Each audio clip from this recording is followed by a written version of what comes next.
This is Talkin Jazz, presented by RC Willey and powered by Strong Auto Group.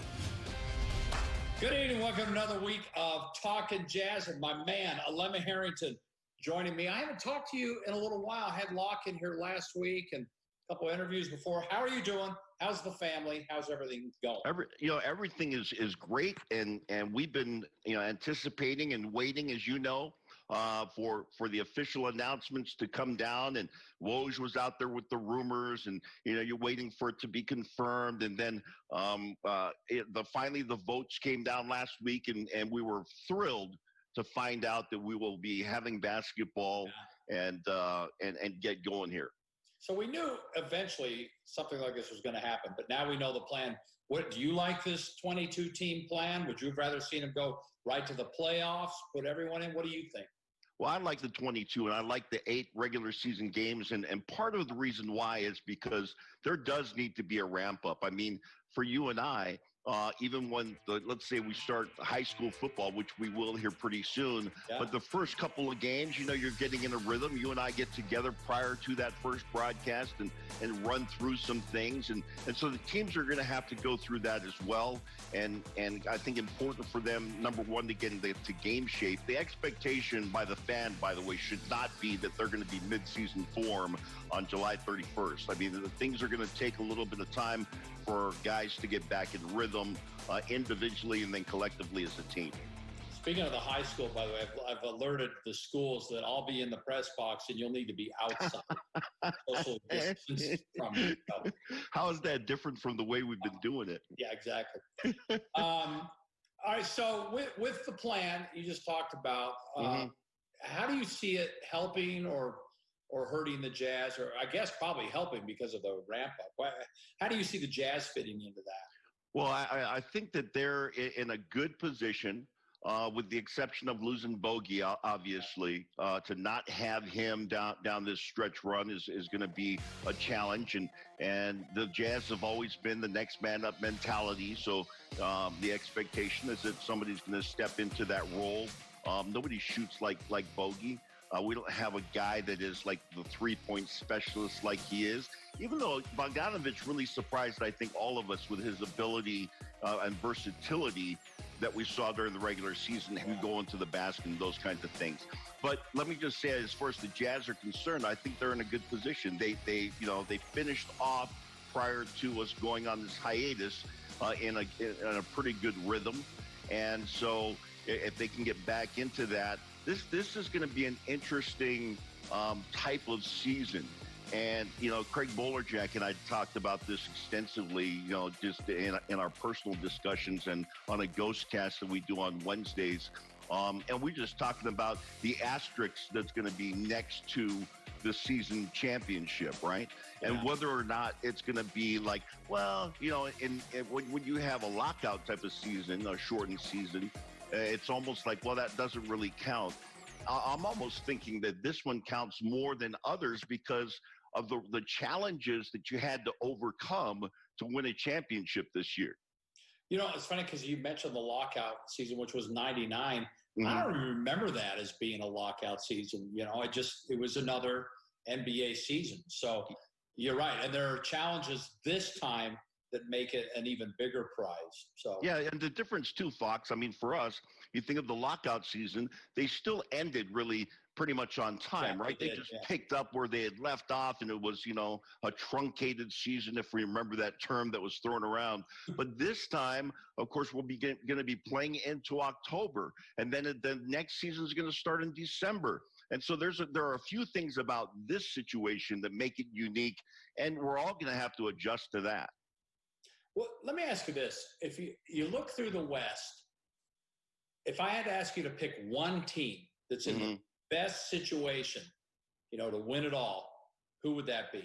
Well, I think the Lakers are in the best situation in part because they have the best player.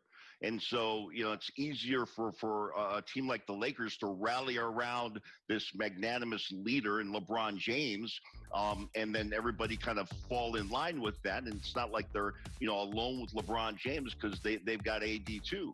So if there's a team that's poised at this point to win the championship, they were prior to this happening, but I think almost even more so now with the shortened season. So, okay, let's go the other direction. Yeah.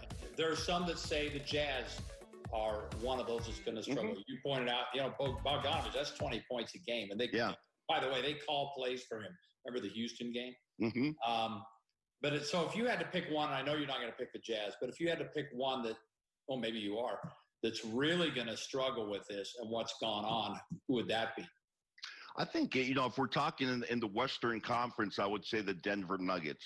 The Denver Nuggets are a team that last year, so talented, but they didn't have the experience, right, in the playoffs to be able to make a real push. And then, you hear the commentary surrounding that team that's like, well, you know what, they need a little more maturity. Well, they got kind of robbed of the opportunity for maturity this year. So I think them going into the final 8 games and then into the postseason, probably at the biggest disadvantage just as far as, the overall team chemistry is concerned, because they really could have used the actual regular season to get ready for the postseason. You and I were talking about this just off camera a couple months ago, that maybe the Rudy Donovan thing is, I don't know how much any of us really know that much about it, but, from your conversations whether it's with Bo or anyone else, is that even an issue anymore? Are they ready to put that beside them? Or is that maybe the 8 games helps just so those two can, reacclimate with each other? Well, I think that, the 8 games will allow the entire team to kind of come together. And I would, I'm not trying to minimize that whole situation that was going on between Rudy and Donnie. At the same time, I think it was probably blown out of proportion more in part because we had all this time to talk about it and for it to kind of grow its own kind of personality as far as a side story is concerned. This kind of stuff, and speaking of just kind of, I guess disagreements or some contention is too strong of a word. But to have this kind of personality conflict within a team happens all the time. And we're talking about the 2-time defensive player of the year. We're talking about a guy that is in his 3rd season, already has his own shoe, and is the rising star and the face of the Utah Jazz. Represented the Jazz. Alema, he's got about 50 shoes. I've seen them all. But yeah, I know what you're saying. Right? So you got 2 very big personalities. You and I have been able to manage your personality because it's so big, and I just kind of make way for that. But we've had to figure out, just like they're figuring it out, ways to make it work. Okay. How are you guys going to cover this? I mean, I don't know how much you know or how much you can reveal.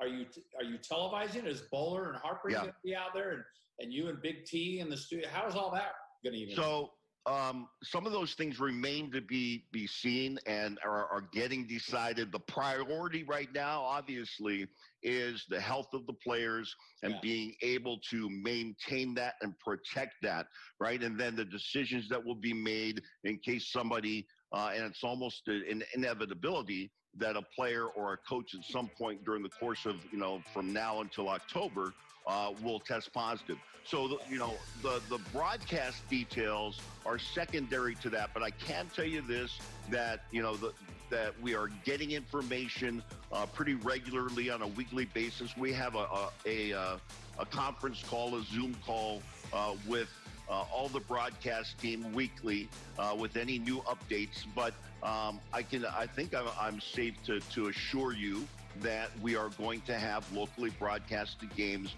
Whether our broadcast team is entirely going to be on site in Orlando, or if that's going to happen where we're going to be, part in Orlando, part here in Utah, or all here in Utah. Yeah, Lockett mentioned to me he thought he might be in a situation where he's at home calling the games, from the monitor. And for radio, that's even tough, especially with no fans. So, we'll see how that works out. Have you let them know you're not available after August 13th? Because of high school football? We'll bring Frankie in if we have to. Frank Dolce is a good backup. Yeah, no, that's good. Well, yeah. I think I speak for all of us when I say, we're excited that we're actually getting games back. You hit on something. Somebody is probably going to test positive at some point, but we know so much more now. That's not going to shut it down, right? Yeah. It'll just go into it. Yeah, there will be, already plans in place, protocols that will already be put in place for, any case that happens, right? Every scenario is being investigated and then planned for. Well, good. Well, I'm excited for that. I'm excited for high school football, too. Yes, sir. They're actually out there. Kids are out there working out. We have our schedule done. So it's going to be a lot of fun. The important thing now is just stay safe, right, man? Still, amen. Hands, put this on, things like that. Yeah. And we'll just move forward. Make sure you're doing plenty of that. Are you gonna broadcast the rest of your career from your studio there at home? It's pretty comfortable, don't you? I like it. Yeah, I like it. Yeah. I love it. Plus, I don't. The great thing is I don't have to. Oh no, please don't. Oh, he did it. He did it, ladies and gentlemen. He showed that he's not wearing long pants. Alema Harrington joining us on Talkin Jazz this week. Alema, thank you so much, my friend. Be safe. We look forward to seeing you when the NBA gets back. All right. We'll see you soon. All right. We'll be right back.